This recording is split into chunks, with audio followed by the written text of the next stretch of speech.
ตัสสะภะคะวะโตอะระหะโตสัมมาสัมพุทธัสสะนะโมตัสสะภะคะวะโตอะระหะโตสัมมาสัมพุทธัสสะយើងខ្ញុំព្រះអង្គសូមក្រាបនមស្ការចំពោះគុណព្រះរតនត្រ័យទាំង3ដោយសេចក្តីគោរពសក្ការៈដ៏គង់ពោះបំផុតក្រៃលែងលើសលោកមួយអន្លើដោយការក្រាបនមស្ការចំពោះសម្ដេចព្រះមហាសង្ឃរាជទាំងពីរគណៈសម្ដេចព្រះសង្ឃនាយកព្រះសង្ឃនាយករងសម្ដេចព្រះរាជាគណៈប្រធារានុធិរៈគ្រប់ព្រះអង្គជាទីគោរពសក្ការៈមួយលើដោយការចម្រើនពរដល់សម្ដេចទ្រង់ឯកឧត្តមលោកអង្គញាលោកជំទាវញាតិញោមសប្បុរសស្រីប្រុសទាំងអស់ទាំងក្នុងនិងក្រៅប្រទេសនៅក្នុងវគ្គរោកាសនេះទូលព្រះបង្គំខ្ញុំគណៈបាពហេបទាំងពីរអង្គមានឱកាសដើម្បីបានសម្ដែងនៅប្រធមទេសនានៅក្នុងវេលាពិធីបុណ្យចូលឆ្នាំប្រពៃណីជាតិខ្មែរយើងនាឱកាសនេះតែមុនសម្ដែងសូមព្រះរាជានុញ្ញាតអនុញ្ញាតដើម្បីបានតាំងឬសន្មតនាមនៃការទេសនានៅក្នុងវេលាគ្រានេះឥឡូវនេះទូលបង្គំខ្ញុំគណាជាអ្នកដែលមានភាសាចាស់ហ្នឹងសូមសន្មតនាមខ្លួនឯងថាជាព្រះមហាថែឬក៏បុច្ឆកថែជាអ្នកមានភិរៈសួរនៅបញ្ហាកម្មផ្សេងហើយលោកម្ចាស់ផល្លាពតតោសានភិរេតណាដែលគង់ខាងឆ្វេងដៃនេះសូមសន្មតនាមទេសនាในឱកាសនេះថាជាព្រះអនុថែឬវិសច្ចកថែជាអ្នកមានភារៈឆ្លើយនៅបញ្ហាកម្មផ្សេងជុំវិញពិធីបុណ្យចូលឆ្នាំប្រពៃណីជាតិខ្មែរយើងในឱកាសនេះនឹងដូច្នេះនៅពេលនេះជាពេលដ៏សមគួរនឹងសូមប្រគេននឹងទូលថ្វាយឲ្យបានសន្តាប់នៃពធទេសនាដូចតទៅសូមអនុមោទនាកੰអវុសោអនុថេរៈមនាលអនុថែដ៏មានអាយុនឹងឥឡូវនេះអ្នកឡើងគង់លើក្រេធម្មាសនៈដ៏សមរម្យហើយខ្ញុំគណៈសូមប្រកាសចំពោះមុខសង្ឃាសុណាតចូលស្ដាប់វចនាងនៅពាក្យមេនៃខ្ញុំបកករណាវិស័យជាយ៉ាងនឹងសួរណានឹងនៅសំណួរដែលមានជាបន្តដូចតទៅនេះនឹងសូមអ្នកទៀងសោតតាទាំងសងត្រង់ត្រាប់ស្ដាប់នៅសំណួរឲ្យបានច្បាស់ខ្ញុំកណានឹងដណ្ដឹងសួរអ្នកនឹងតើនៅក្នុងពាក្យដែលតាក់ទងនឹងពិធីកម្មចូលឆ្នាំថ្មីដែលមានពាក្យថាសង្ក្រាន្តឬមហាសង្ក្រាន្តតើពាក្យថាសង្ក្រាន្តឬមហាសង្ក្រាន្តនេះមានន័យសេចក្តីដូចម្ដេចហអ្នកអនុថែសូមវិសាចនាតស្សវចនាងអហង្សត្វាក្រោយពីបានស្ដាប់ឮព្រះសូរសៀងស្នៀងព្រះវាចាចាត់ចែងជាតំណែងក្នុងការសម្ដែងព្រះធម៌ទេសនារួចមកនោះទូលព្រះបង្គំខ្ញុំប្រកាសណាសូមព្រះរាជានុញ្ញាតអនុញ្ញាតដើម្បីឆ្លើយនៅសំណួរនេះតបប្រគេនដល់ព្រះមហាថែក្នុងឱកាសនេះថាពាក្យថាសង្ក្រាន្តភាសាបាលីថាសង្ក្រាន្តិខ្មែរយើងនិយមហៅថាសង្ក្រាន្តថ្ងៃសង្ក្រាន្តឬថ្ងៃមហាសង្ក្រាន្តបោះពុំជាសៀវភៅរៀបរាប់ពីពិធីបុណ្យចូលឆ្នាំជាដើមនោះ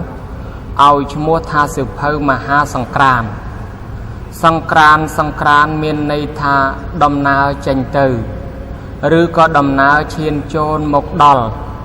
គឺពោលសំដៅទៅយករាសីចក្រនៃដំណើរព្រះអាទិត្យគោចរបានមួយជុំចេញពីកន្លែងនេះរហូតមកដល់ទីកន្លែងនេះវិញមួយជុំគឺគម្រប់មួយឆ្នាំថ្ងៃដែលមួយខួបមួយជុំឬក៏មួយឆ្នាំ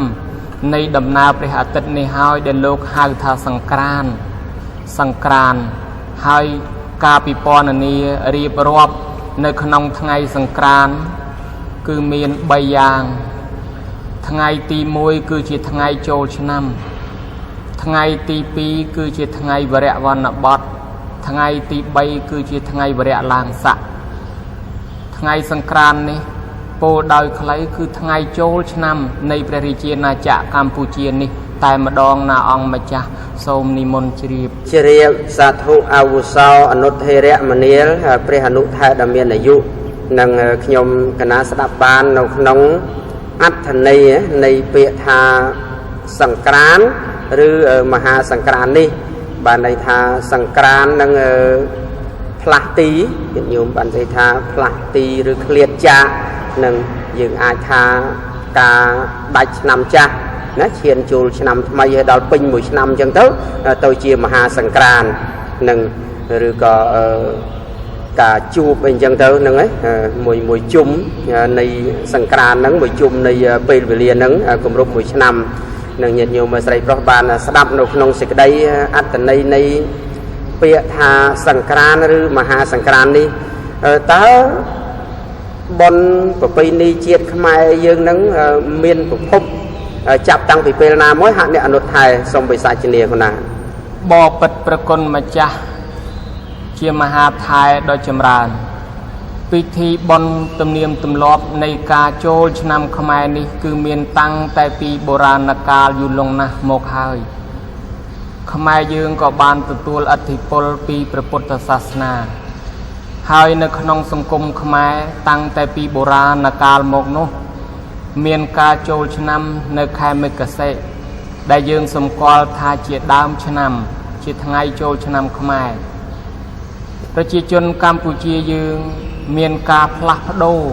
ការចូលឆ្នាំនេះចាប់តាំងតែពីមានការប្រើចលសករាជ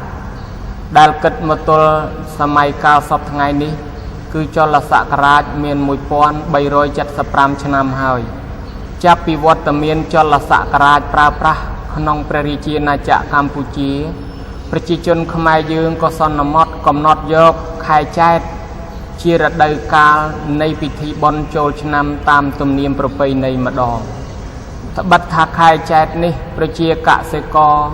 ប្រជាជនកម្ពុជាដែលភាគច្រើនជាអ្នកធ្វើស្រែចម្ការច្បារដំណាំងាយស្រួលនឹងបានឈប់សម្រាកក្រោយពីពេលប្រមូលផលរបស់ខ្លួនចប់សពគ្រប់ហើយជារដូវកាលរាំងស្ងួតងាយស្រួលក្នុងការធ្វើបុណ្យទាននិងលេងកម្សាន្តតាមល្បែងប្រជាប្រិយផ្សេងម្ល៉េះហើយពិធីបុណ្យនេះក៏បានដូរមកចូលឆ្នាំនៅក្នុងខែចែកវិញ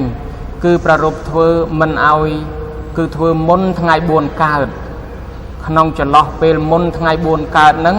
ហើយនឹងមិនក្រោយថ្ងៃ4កើតខែពិសាខគឺចាប់ពី4កើតមុនពេល4កើតខែចែកនិងមិនក្រោយ4កើតខែពិសាខ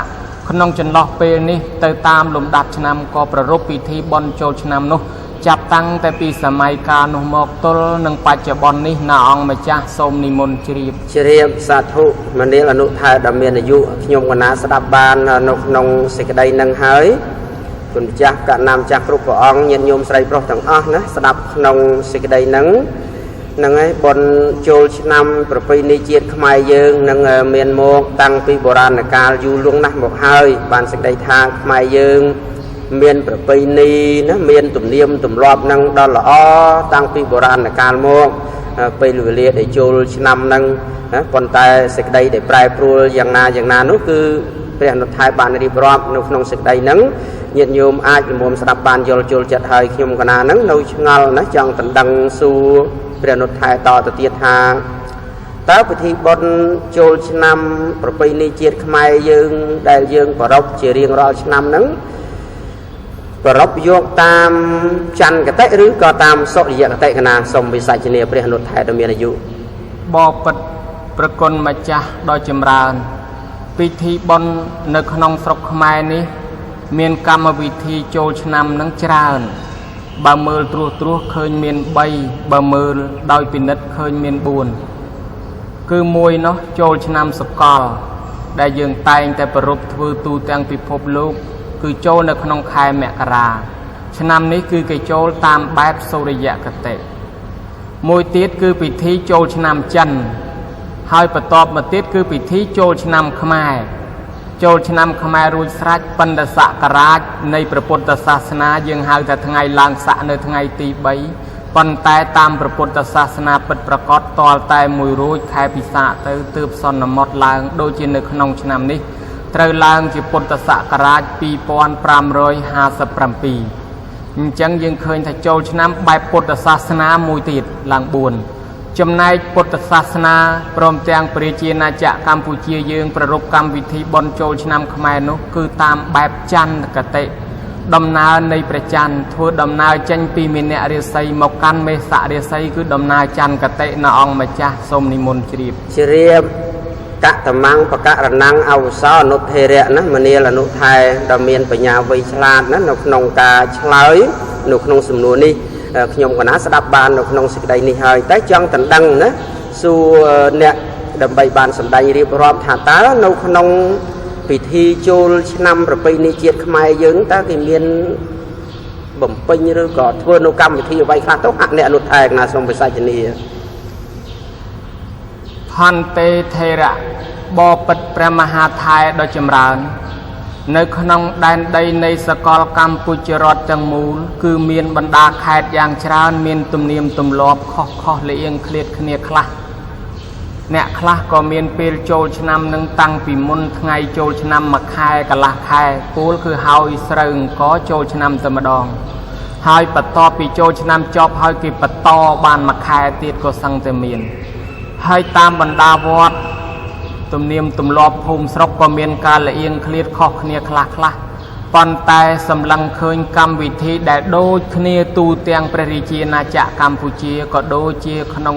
បណ្ដាជនជាតិខ្មែរដែលកាន់ព្រះពុទ្ធសាសនានៅបណ្ដាប្រទេសគឺគេធ្វើដូចគ្នានោះគឺមានកម្មវិធីធំគឺមួយកម្មវិធីរៀបចំខ្លួនប្រាណផ្ទះសម្បែងទីកន្លែងឋានវិមានភូមិស្រុកដើម្បីរង់ចាំទទួលទេវតាឆ្នាំថ្មីហៅថាពិធីទទួលទេវតាឆ្នាំថ្មីពិធីទី2គឺពិធីស្រង់ព្រះ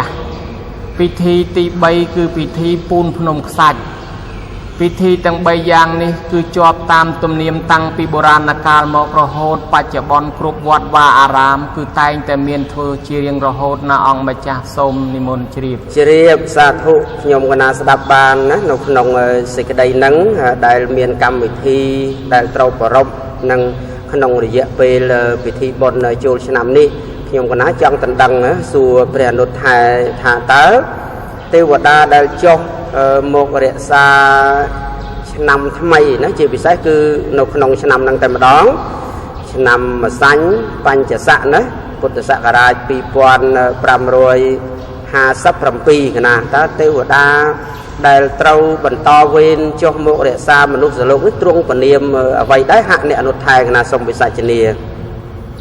បពិតប្រគុណម្ចាស់ដ៏ចម្រើន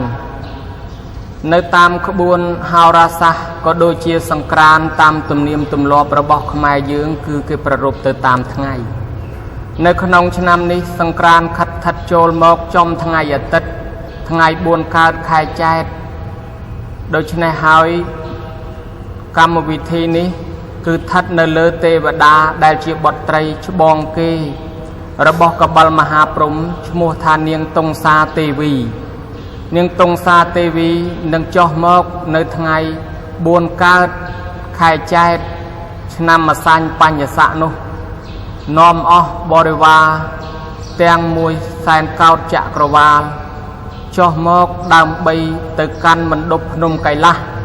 លើកយកនៅព្រះសេរស័ក្តិកបិលមហាព្រហ្មដែលជាព្រះបិតាធ្វើដំណើរប្រទក្សិណភ្នំព្រះសមេរុរាជហើយយកទៅតម្កល់ទុកក្នុងមណ្ឌពនៃភ្នំកៃឡាសរួចនាំគ្នាទៅស្រង់ទឹកអនោតមហាស្រះដែលហូរចេញមកអំពីបំពង់ថ្មកែវជាមាត់កុសភរាជទាំង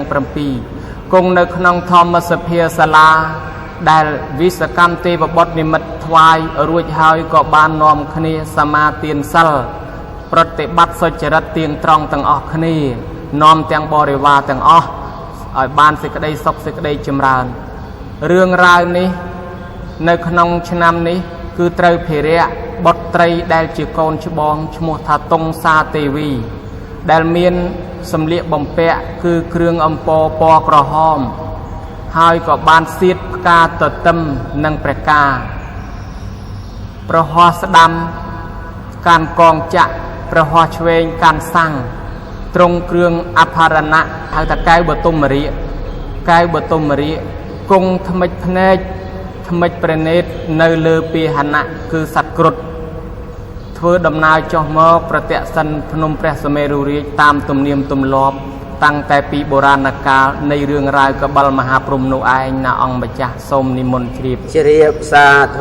ធុណាខ្ញុំកណាស្ដាប់បាននៅក្នុងរឿងរ៉ាវដែលតាក់ទងណានឹងទេពតាដែលចុះគឺទេពធីតាជាបុត្រកបិលមហាព្រហ្មដែលត្រូវចុះមករក្សាមនុស្សលោកនៅក្នុងពិធីចូលឆ្នាំ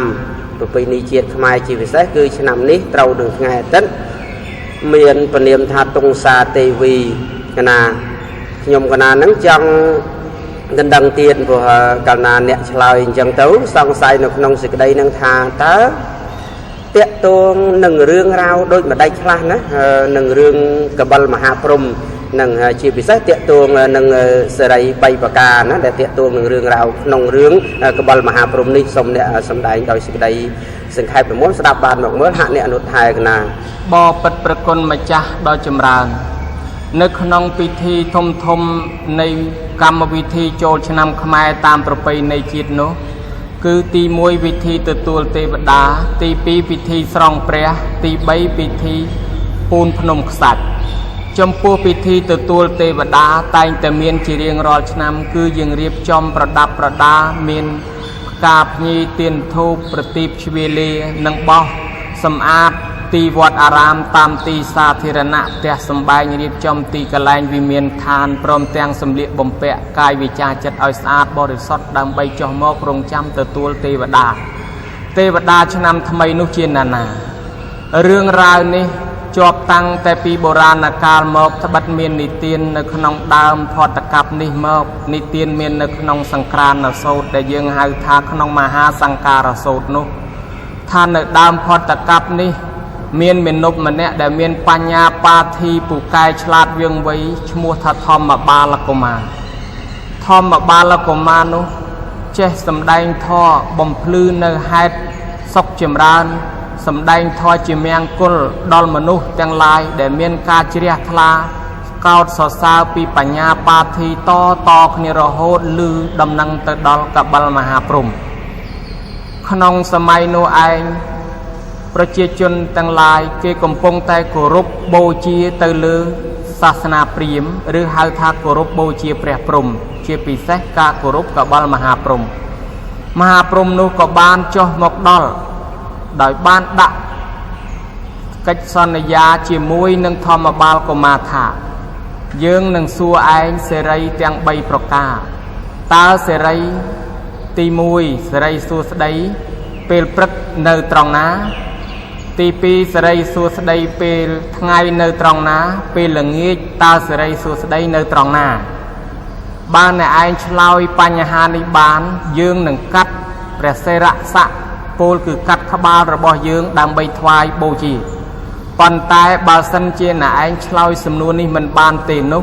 យើងនឹងត្រូវកាត់ក្បាលអ្នកឯងវិញសេចក្តីនេះអស់7ថ្ងៃនឹងត្រូវផុតកំណត់កបិលមហាព្រហ្មថានឹង7ថ្ងៃទៀតនឹងត្រឡប់មកយកចម្លើយរកមិនឃើញសោះអស់7ថ្ងៃ6ថ្ងៃស្អែកជាថ្ងៃទី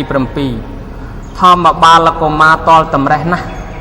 ក៏បានកិច្ចភៀសខ្លួនទៅពួនសំងំក្នុងព្រៃមួយនៅក្រោមដើមត្នោតនោះនៅលើដើមត្នោតមានទេវតា2អង្គ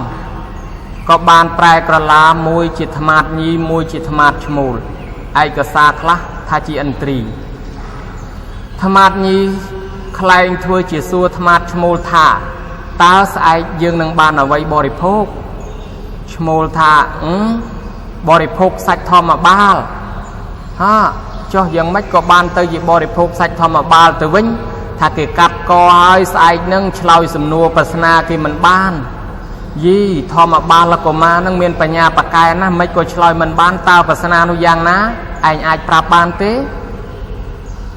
ថ្មាតឈ្មោលថាមានតែប្របាអីគេសួរថាសេរីសួស្តីពេលព្រឹកនៅតាណាហ្នឹងណាសេរីសួស្តីពេលព្រឹកគឺនៅនឹងមុខហេតុនោះបានជាមនុស្សភ្ញាក់ឡើងត្រូវយកទឹកលុបមុខហើយពេលថ្ងៃសេរីសួស្តីនៅឯណាគឺនៅនឹងដាស់ទ្រូងហេតុនោះបានជាមនុស្សយកទឹកស្រោបទ្រូងឯពេលយប់ពេលល្ងាចពេលយប់នោះសេរីសួស្តីនៅនឹងចុងជើង ហេតុនោះបានជាមនុស្សយកទឹកលាងជើងគ្រាន់តែប្រស្នាប៉ុណ្ណេះឯងហ្នឹងណាការជំនុំគ្នាបែបនេះទៅវាហាក់ដូចជាបានប្រាប់ដល់ធម្មបាលកុមារដែលកំពុងតែអង្គុយស្ដាប់នៅក្រោមដើមត្នោតហ្នឹងបានដឹងរឿងសេចក្តីនោះក៏ត្រឡប់មកវិញស្អែកឡើងកបិលមហាព្រំមកសួរចម្លើយក៏បានឆ្លើយសេចក្តីនេះចប់សពគ្រប់ទើបកបិលមហាព្រំនោះឯងគោរពតាមពាក្យសន្យានឹងត្រូវកាត់ក្បាលបូជាធម្មបាលកុមារវិញហើយក៏បានហៅអស់បុត្រីទាំង7អង្គមកជុំគ្នាហើយឲ្យយកពានមាសមកដោយផ្ដាំផ្ញើឲ្យកូនចៅនឹងទទួលយកព្រះកេសព្រះសីស័កនេះយកទៅតម្កល់ទុកនៅនឹងភ្នំកៃឡាសក្នុងមណ្ឌពភ្នំហើយឲ្យកូនចៅដាក់វេនគ្នាទៅតាមសង្ក្រានបើចំថ្ងៃណាបានបញ្ជាក់ថាបើសង្ក្រានចូលចំថ្ងៃអាទិត្យត្រូវនាងតុងសាទេវីជាបុត្រីច្បងមានភារកិច្ចចុះមកថែរក្សាមនុស្សលោកចុះមកដង្ហែគោរពព្រះសីស័កនេះបើសង្ក្រានចំថ្ងៃច័ន្ទត្រូវនាងគោរាគៈទេវីបើសង្ក្រានចំថ្ងៃអង្គារត្រូវនាងរាខ្យសាទេវីបើសង្ក្រានចំថ្ងៃពុធត្រូវនាងមណ្ឌាទេវីបើសង្ក្រានចំថ្ងៃប្រហោះត្រូវនាងកិរិណីទេវីបើសង្ក្រានចំថ្ងៃសុក្រត្រូវនាងកិមេរាទេវីបើសង្ក្រានចំថ្ងៃសៅរ៍ត្រូវនាងមហោធរាទេវីជាបុត្រីពៅទី7អ្នកមានភារៈចុះមកអាស្រ័យរឿងរ៉ាវនេះហើយបានជានៅក្នុងឆ្នាំនេះត្រូវសង្ក្រានចំថ្ងៃអាទិត្យត្រូវភារៈបុត្រីច្បងគេគឺតុងសាទេវីចុះមកយើងក៏នាំគ្នារៀបចំទទួលដំណើរទេវតាតាមបែបរឿងរ៉ាវនេះឯងណាអង្គម្ចាស់សូមនិមន្តជ្រាបឆេកោអនុធិរៈណាមនាលអនុថែដ៏មានបញ្ញាឆ្លាតវៀងវៃហ្នឹងអាចឆ្លើយដោះសារនៅអាប្រស្នានេះល្មមនឹងញាតិញោមស្រីប្រុសទាំងអស់ស្ដាប់បានខ្ញុំកណានៅមានសេចក្តីសង្ស័យណាដែលលោកអ្នកប្រាជ្ញទាំងឡាយណាលោកបានរៀបចំប្រពនៅក្នុងសេចក្តីនេះអារភវត្ថុអវសោអនុធិរៈមនាលអនុថែដ៏មានអាយុតើសប្បុរសណាលោកអ្នកប្រាជ្ញទាំងឡាយដែលចងក្រងបានប្ររពនៅរឿងហេតុទាំងនេះដែលតាក់ទងនឹងរឿងរ៉ាវកបិលមហាព្រំនឹងតើមានតម្លៃអប់រំដូចម្ដេចណាសម្រាប់សង្គមខ្មែរយើងកណាំចាស់សូមបកស្រាយដើម្បីឲ្យញាតិញោមស្រីប្រុសបានយល់នៅក្នុងកតិនឹងណាព្រោះអ្នកសម្ដែងរៀបរាប់នឹងល្មមស្ដាប់បានហើយប៉ុន្តែតាក់ទងតែនឹងរឿងរ៉ាវជាពិសេសគឺនៅព្រហ្មញ្ញសាសនាប៉ុន្តែយើងគោរពប្រតិបត្តិសម្រាប់ប្រពៃណីជាតិខ្មែរយើងតើមានតម្លៃណាសម្រាប់អប់រំដល់សង្គមខ្មែរកូនខ្មែរយើងយ៉ាងម៉េចដែរហាក់អ្នកអនុថែសូមវិសាចនាកណាបបិទ្ធប្រគុណម្ចាស់ដ៏ចម្រើនអ្នកដាំចំការចង់បានផ្លាផ្កាចង់បានផ្លែផ្កាអ្នកធ្វើស្រែក៏ចង់បានស្រូវការបង្កើតរឿងរ៉ាវផ្សេងចាស់បុរាណតែងតែបង្កប់ទៅដោយគំនិតអប់រំខ្ពង់ខ្ពស់ណាស់សូមបីសុភាសិតសូមបីពាក្យបដៅសូមបីពាក្យរៀលកម្រងកែវក្មេងសូត្រលេងក៏បង្កប់ទៅដោយអត្ថន័យអប់រំទូមានព្រានបដៅដល់ក្មេងជំនាន់ក្រោយដែរបានជាគេឲ្យតម្លៃពាក្យពេចន៍របស់ដូនតាជាកេតនភ័ណ្ឌរបស់ជាតិជារបស់មានតម្លៃសម្រាប់ជាតិកាត់ថ្លៃមិនបាន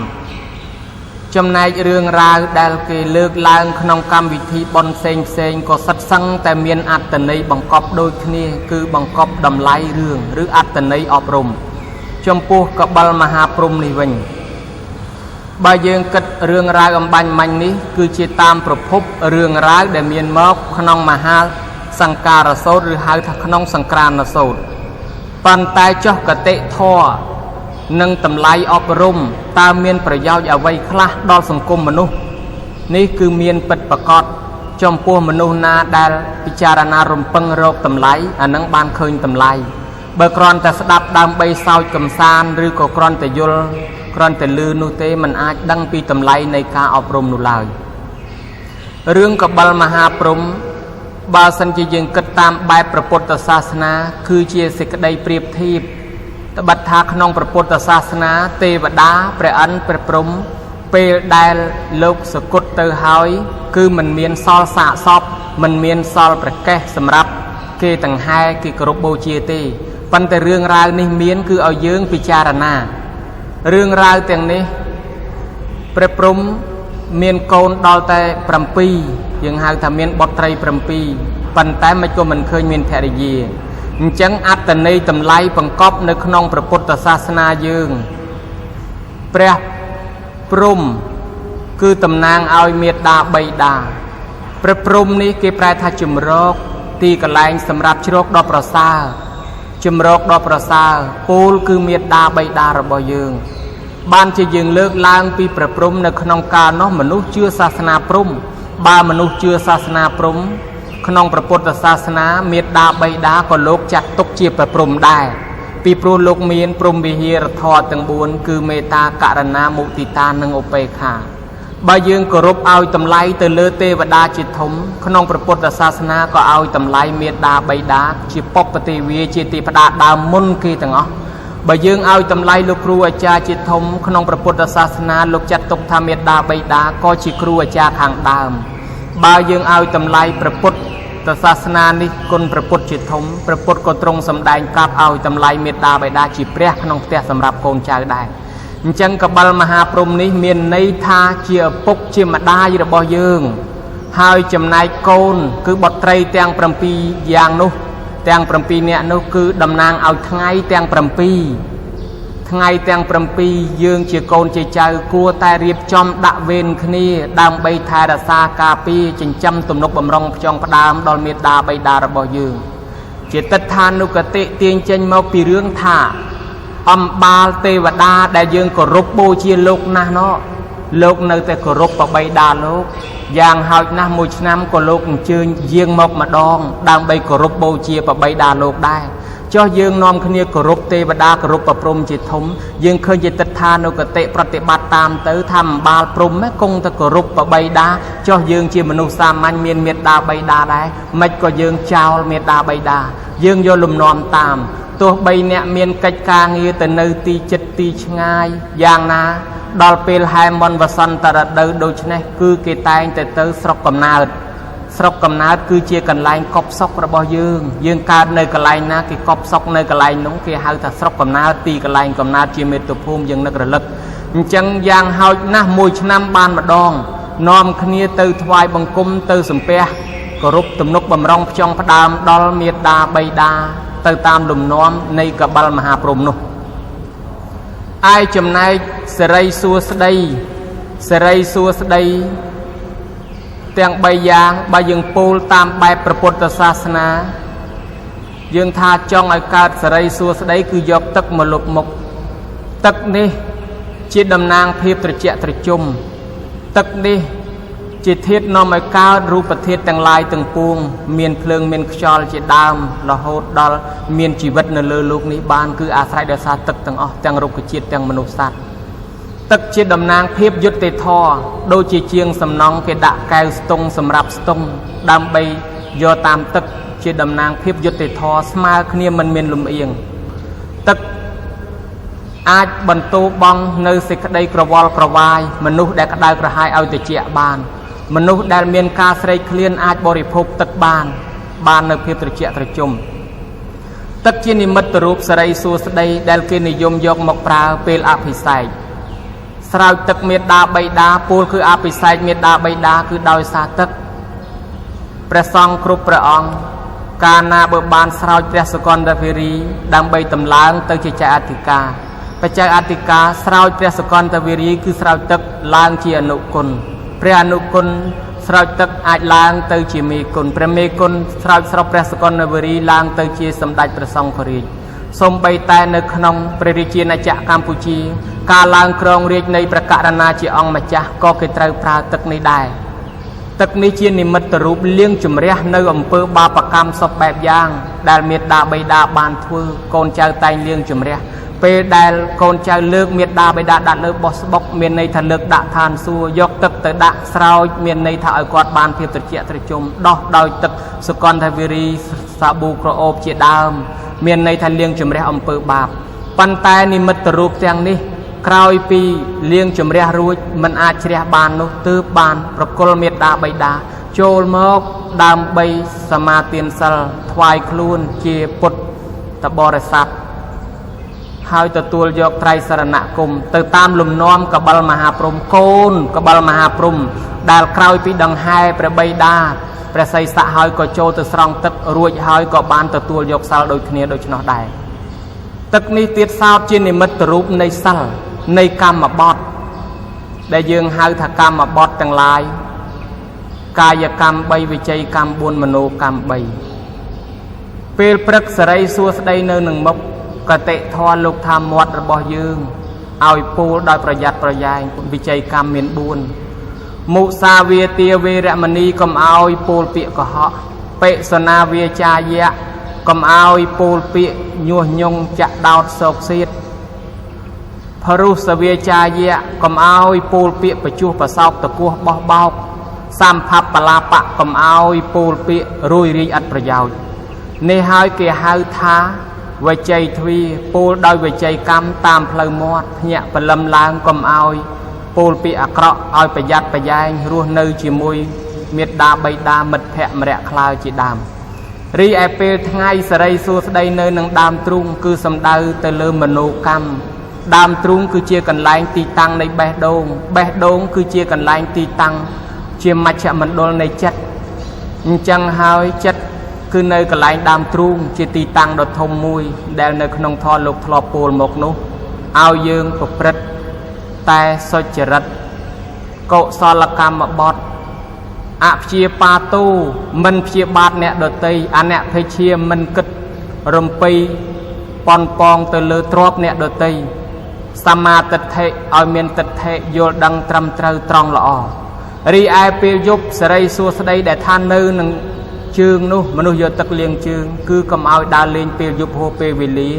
ពោលគឺប្រព្រឹត្តអំពើកាយកម្មទាំង3បាណាការសម្លាប់សត្វអតិនីការលួចយកទ្រព្យរបស់គេការមេសុមច្ឆាចារៈការប្រព្រឹត្តខុសទៅនឹងកូនប្រពន្ធអ្នកដទៃ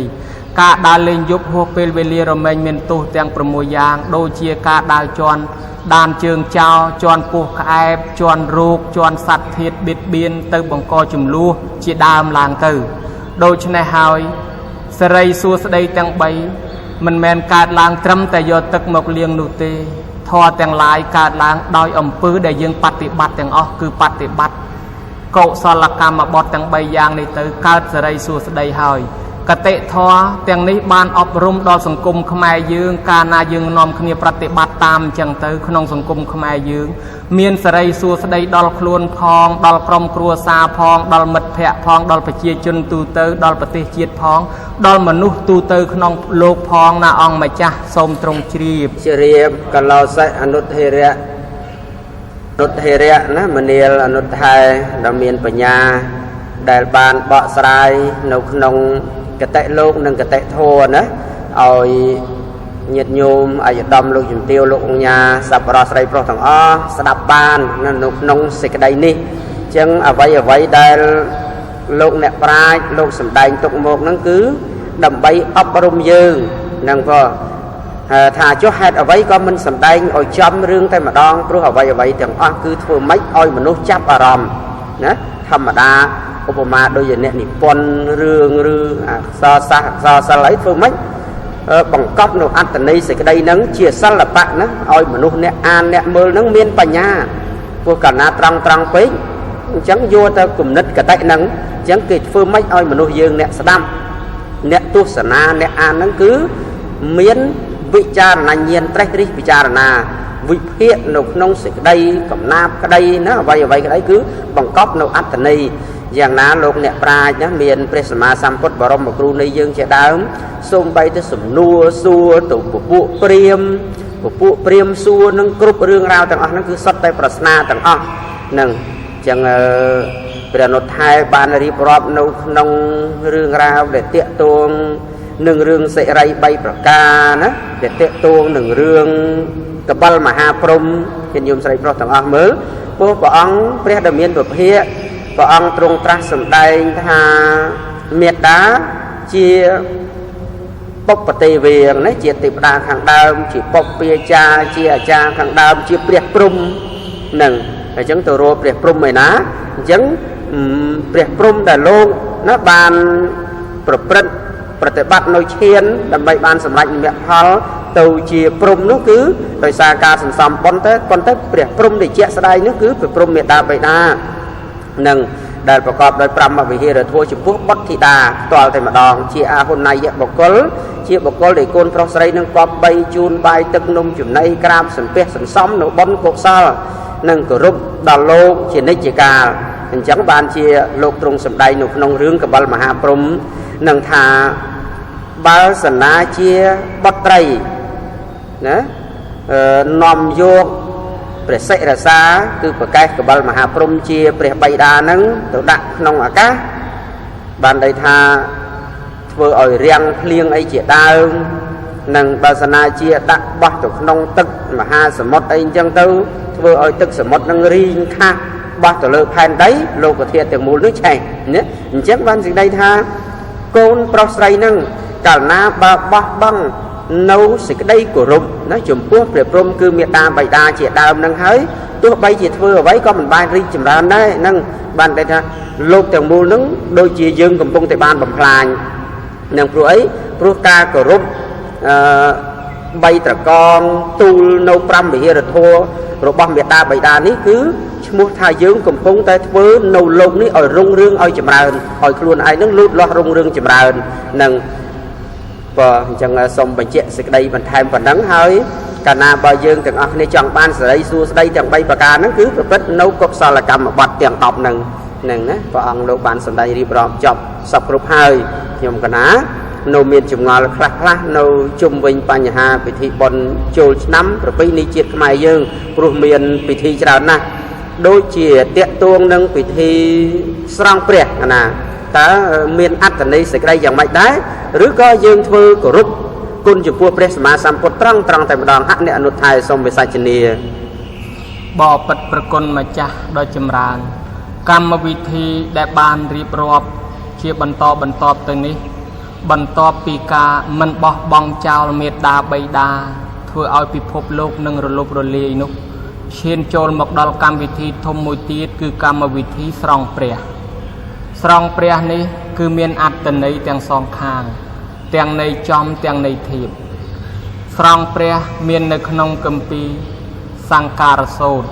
ហើយក៏មាននៅក្នុងបញ្ញសៈជាដកត្រង់ជាដកទី31ដែលបាននិយាយពីបសេនតិកោសលចូលទៅថ្វាយបង្គំទូលសួរព្រះអង្គក្នុងពេលថ្ងៃសង្ក្រានម្ដងតើត្រូវរៀបចំយ៉ាងណាព្រះពុទ្ធទ្រង់សម្ដែងប្រាប់អំពីពិធីស្រង់ព្រះដើម្បីបាននៅសេរីសួស្តីក៏ទើបមានការនិមន្តព្រះពុទ្ធដើម្បីធ្វើពិធីស្រង់ព្រះសុគន្ធវិរីមានការនិមន្តព្រះសង្ឃស្រង់ទឹកជាដើមកម្មវិធីនេះកាលណាធ្វើទៅក្នុងគម្ពីរលោកបានបញ្ជាក់ថានឹងបានអានិសង្សកើតឡើងមានរូបឆោមលោមពណ៌ល្អស្អាតមានបរិវារមានយសស័ក្តិសម្បត្តិមានសតិបញ្ញាល្អត្រឹមត្រូវកាលណាបើយើងស្រង់ព្រះគោរពដល់ព្រះពុទ្ធសាសនាឃើញថាបានបុណ្យបានកុសលហើយប៉ុន្តែមិនភ្លេចឡើយពាក្យដែលព្រះពុទ្ធទ្រង់ត្រាស់សម្ដែងថាមេត្តាបិតាក៏ជាព្រះដែរបើអញ្ចឹងពេលដែលស្រង់ព្រះនៅឯវត្តកុំភ្លេចព្រះនៅឯផ្ទះសង្គមខ្មែរយើងកាលពីសម័យព្រះបាទជ័យវរ្ម័នទី7ក៏ទ្រង់មានពិធីស្រង់ព្រះពុទ្ធរូប25អង្គដែលជាព្រះពុទ្ធរូបគេសម្គាល់ថាមានបារមីស័ក្តិសិទ្ធិគង់នៅគ្រប់ទីកន្លែងក្នុងបណ្ដាខេត្តនៃព្រះរាជាណាចក្រកម្ពុជាដល់ពេលថ្ងៃសង្ក្រាន្តករណាតែងបានឃើញបងប្អូនដែលនៅជិតឆ្ងាយមកនាំបងនាំប្អូនធ្វើពិធីស្រង់ទឹកជូនលោកឪពុកអ្នកម្ដាយសុំខមាលាទោសស្រង់ទឹកជូនចាស់ទុំនៅតាមជនបទគឺមានជាពិសេសគឺខាងខេត្តកពតខេត្តតាកែវអីគេនិយមធ្វើណាស់ហើយតាមបណ្ដាខេត្តដទៃទៀតក៏មានដែរការដែលស្រង់ព្រះនេះយើងបានសុំខមាទោសគាត់ការដែលគាត់ចិញ្ចឹមយើងមកទម្រាំយើងចេះងូតទឹកខ្លួនឯងម្ដាយឪពុកមិនដឹងថាងូតទឹកឲ្យយើងមួយថ្ងៃប្រមាណដងមិនដឹងថាគាត់ដោះកន្លែងណាខ្លះហើយទម្រាំយើងចេះងូតខ្លួនឯងតើគាត់ងូតទឹកឲ្យយើងប្រមាណដងម្នាក់គាត់ដោះក្អែលឲ្យយើងប្រមាណដងម្នាក់បោកខោអាវឲ្យយើងប្រមាណដងហើយជំពាក់គុណគាត់ខ្លាំងណាស់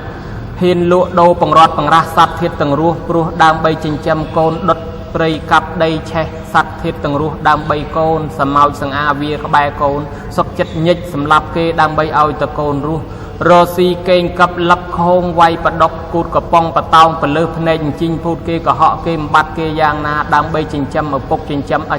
កូនចិញ្ចឹមចៅ ต่อสู้สอบแบบยางคานเตอร์บอลคานเตอร์ซัลคานเตอร์เตียนโดยเฉพาะยังจุ่มเปียคนโลกคลังนะบ่าวยังกึศแต่งูตึกมะมกตำรอมยังแจงูตึก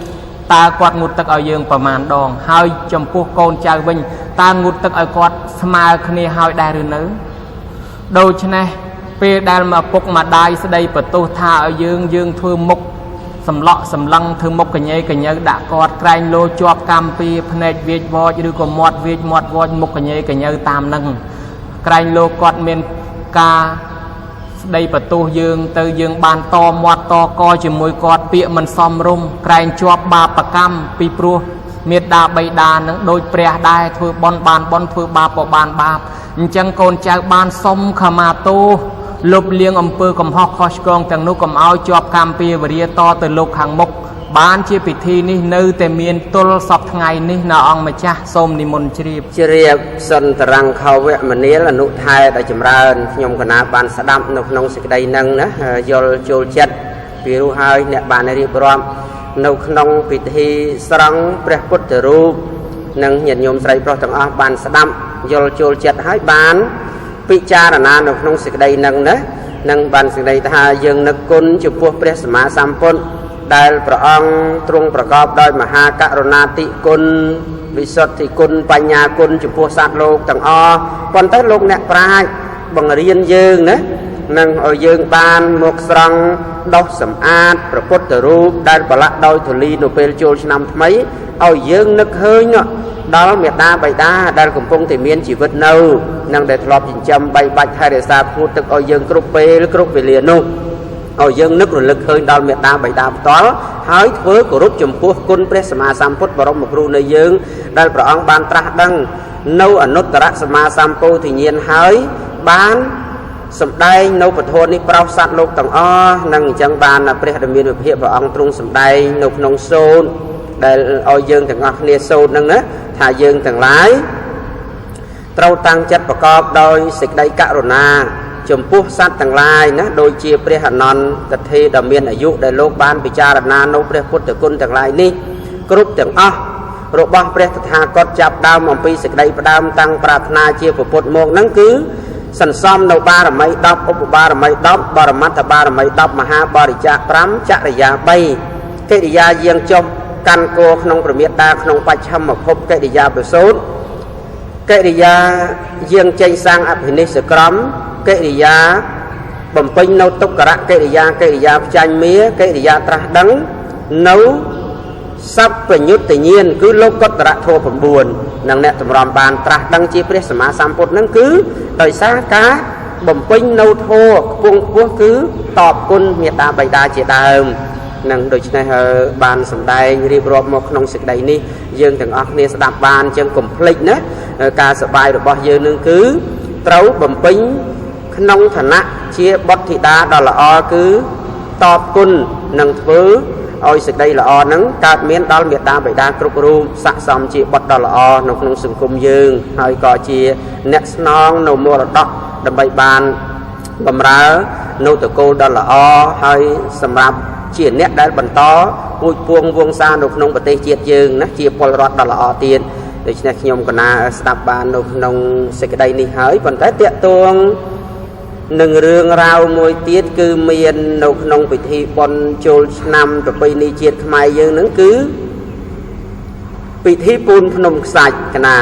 กังอาราเพะเอาสาวนุเทเรียมันนี้ละนุไทยดำเมียนอายุตาโลกเนี่ยปลายจังไร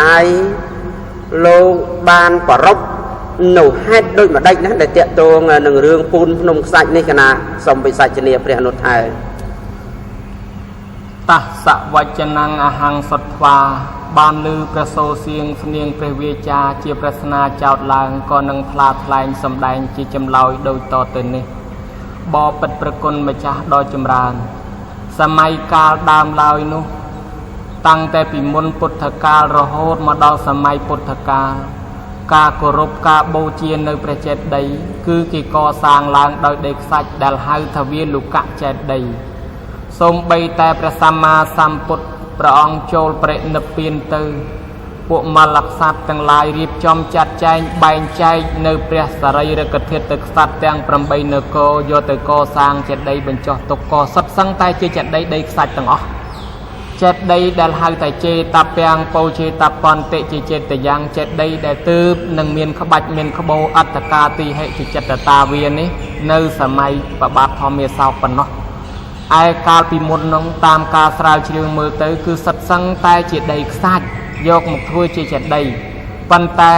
ការធ្វើជាចេតិយកន្លែងណាគួរគោរពគួរបូជាហៅថាចេតិយខ្មែរយើងហៅទៅតាមសភាវៈមើលឃើញបើយកដីខ្សាច់មកដាក់ពុកដូចភ្នំក៏ហៅថាភ្នំខ្សាច់ទៅ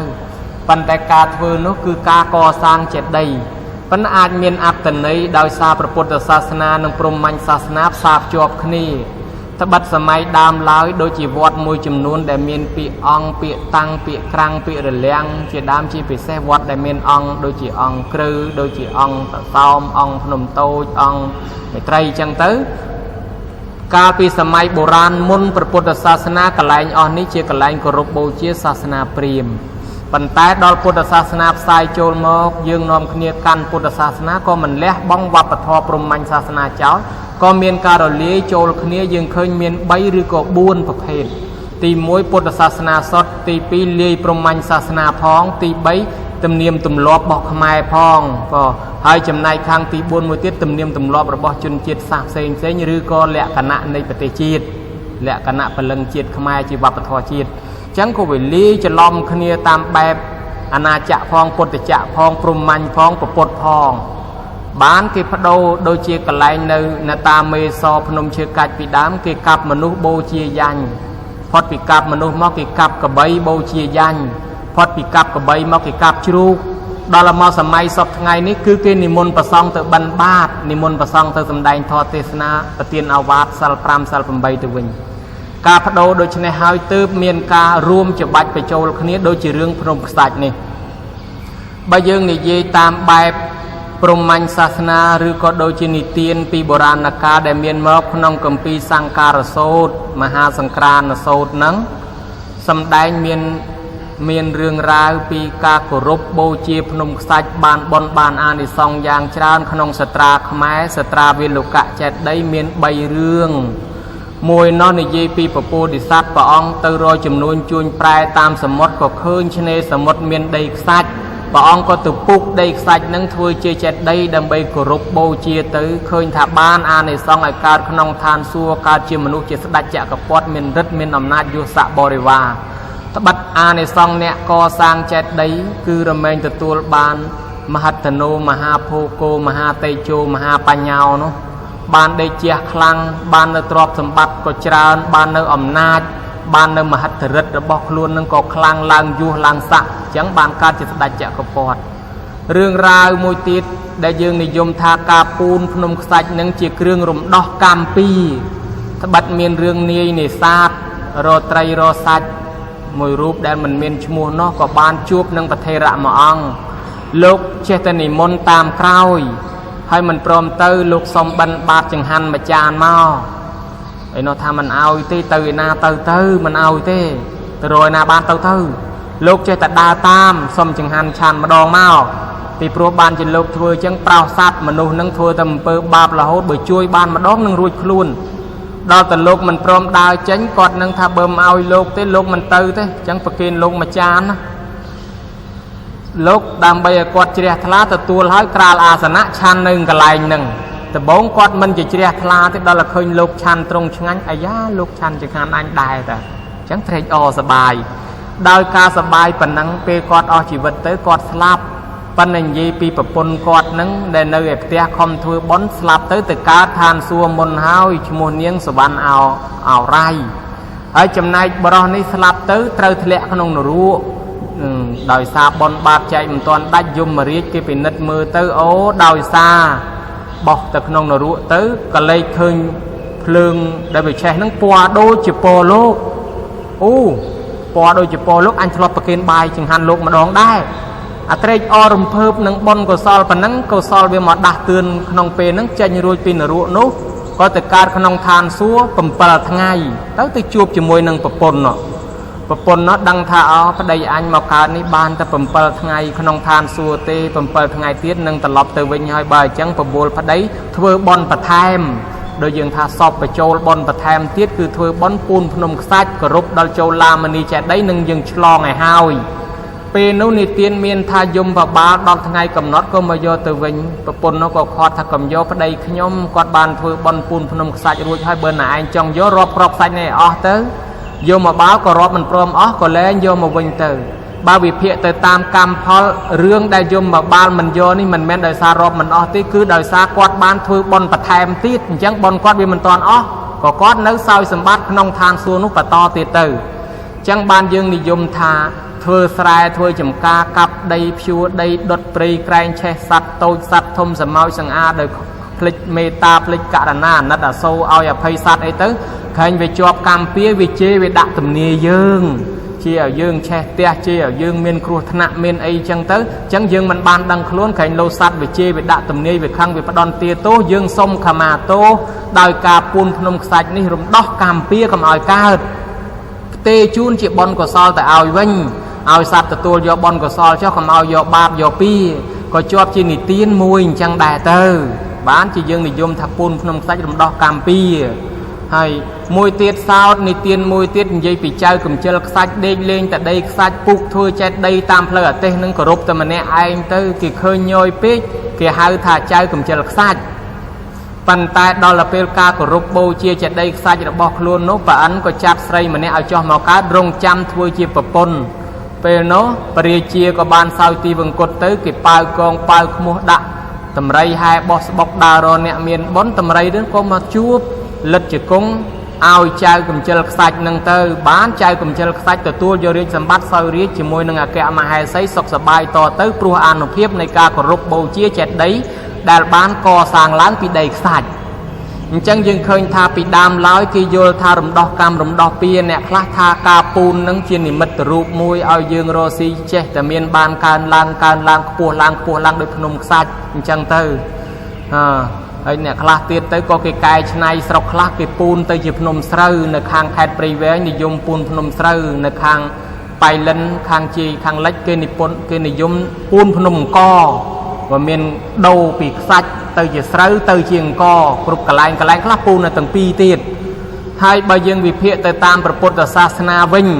តើពូនភ្នំខ្សាច់នឹងមានអត្ថន័យយ៉ាងណាចូលឡាមនីចេតិយដែលព្រះអង្គដែលតម្កល់នៅឯឋានតាវតឹងនោះតម្កល់បកេសធាតុរបស់ព្រះអង្គយើងទៅថ្វាយអង្គមមិនដល់ទេ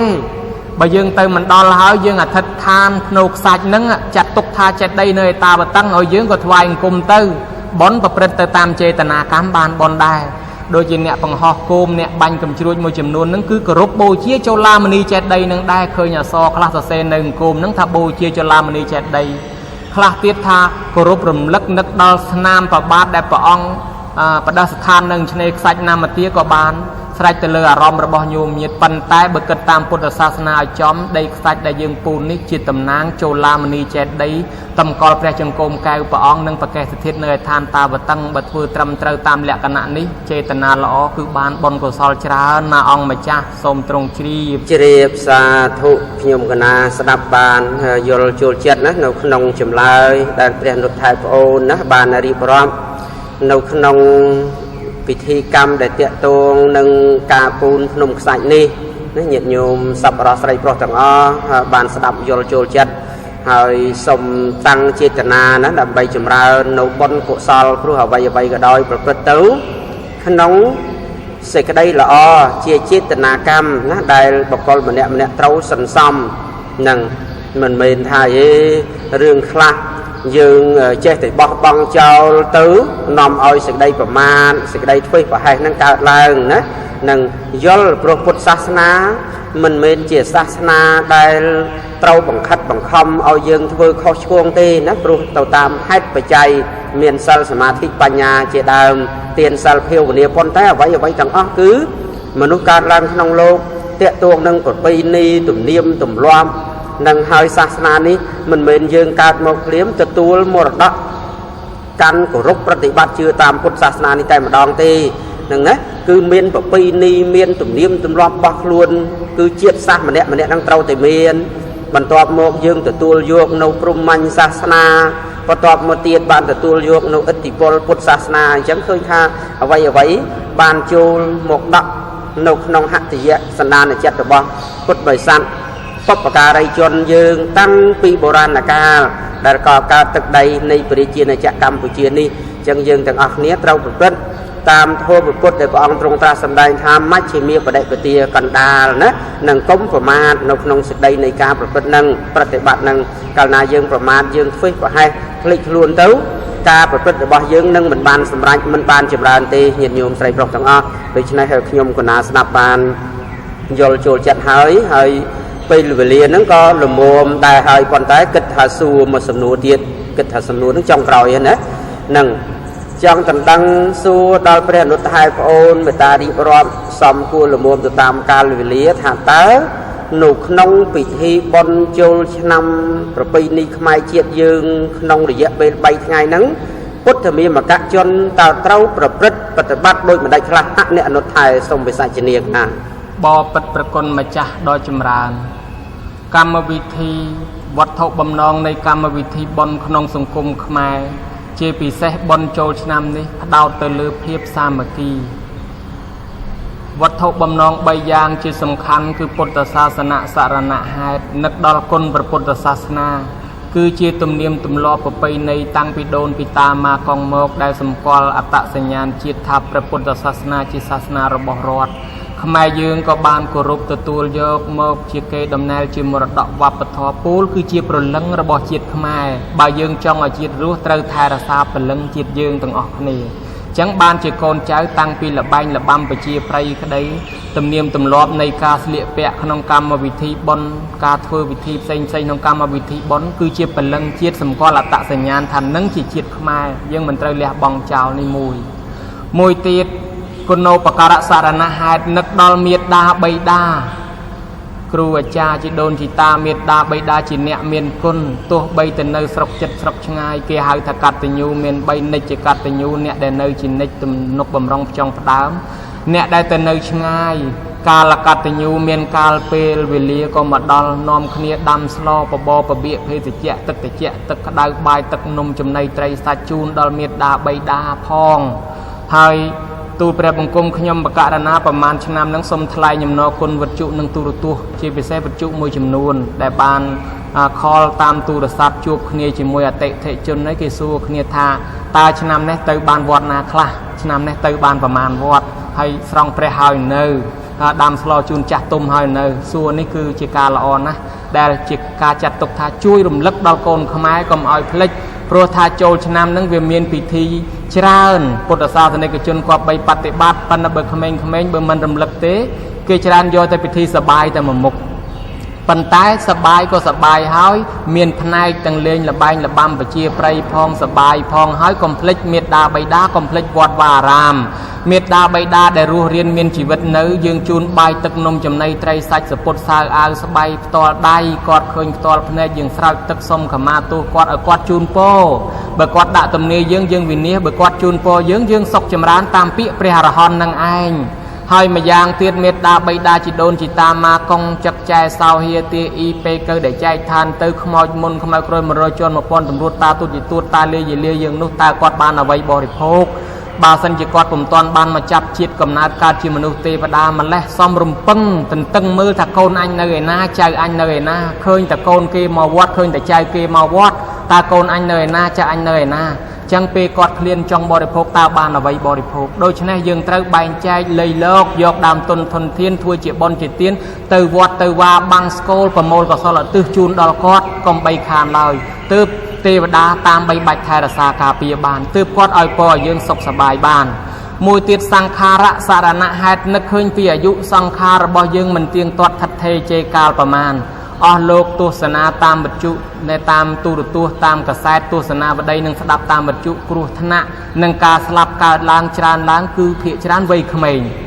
จังหายการสลับมันเตียงตอดมันทัดเทใบยืงบานบอลคลาสลับตื้นหนึ่งการชื่อมนุษย์เทปดาใบยืงมันบานบอลเตมันบานเกิดเรื่องบอลเตียนเกิดแต่เมนเสกได้ประมาทนู้ยืงหนึ่งเมียนการจูบอุปสรรคครุธนะนี้ปุ่มแรงลอยอาศัยเหตุนี้ใบยืงบานถือบอลสลับเปนาก็มันเพย์ปันไตปูดาวใครเนี่ยนาถือบอลดังก้นเมตดาใบดาเมียนการบอลโจชนำจุมบันหรือลึกนึกดอลเมตดาใบดาโดยชนะทรงใบเตวดาก็เอาปอไทยอาซาไปเลยมาได้สกัดตีวิริยะเรียบเจงเตนามานาทวายกุมไปเลยมาเนียตะไลตีบดสัวธาเปรสมัติตีปองทวายกุมนาสิกได้สังขารท่านาดังบองดังพระโอนเจกรุบกอดคลายตะโกเรียมชบองกับราเมตดาใบดาทวายกุมนาน้องจังดอลปะอันทวายกุมไปเลยมาให้เทวดาต่างหลายก็ทวายกุมตามจังเทวดาหนึ่งสกมนุษย์ก็ทวายกุมตามเทวดาตามดามเชื่อกันทบปเทวดาหนึ่งเตี้ยจุ่มเนียงเตี้ยก็ไทยอาซายืงบานสักบานจิมรานได้นี่การกรุบปฏิบัตินิเทวดาไทยอาซาแม่นตามกัมปีเดกาโปรธาในซองกัตยูตื้อตีกะไลนะเทวดาตามไทยอาซาจินิ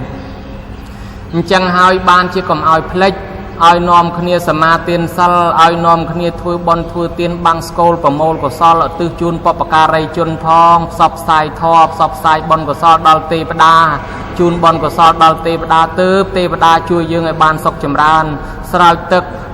จูนใบตึกนมจำในตุ่มนกบำรองเมตดาใบดาได้จ่าเจริญครูอุปเชยจ่าเติบยืงแต่ตัวบานศกบานจำรานดอลสังคมจีดดอลสังคมศาสนาสังคมครัวซาปูลคือปเชยจุนตึงมูหนึ่งบานศกจำรานประเทศกัมพูชียืงบาโกนขมายต่างอ๋อนอมขณีกรบปฏิบัติตามแบบนี้ต่างอ๋อขณีนูฮาวเทวดาหนึ่งใบใบไทยอาซายืงไอ้บานศกบานจำรานนาองมาจ้ะตัวในตีโกนใจคือเตาทั่วโดยชนะเองตามแบบเนี่ยการประพุทธศาสนาสมนิมนต์เจริญสาธุสาธุสาธุคณะยมคณะบานโยลโจลจัดสดับบานนกนงจำลายได้เปรนุไทยนะสมอปกุลให้สมประเกณฑ์บนกุศลนั่งให้ขนมไปที่โจลชนำทำไมนี่คณะสมบานประจนเวนะนกขนมชีวิตพนุนี่คณะให้เจตเมียนปัญญาปาทีบรรทอตัวเตียนให้ขนมเนียมตูปุ่งกุมขยมคณะเชียสัมมณะมวยองบุขนมพุทธศาสนามันดลนี่สม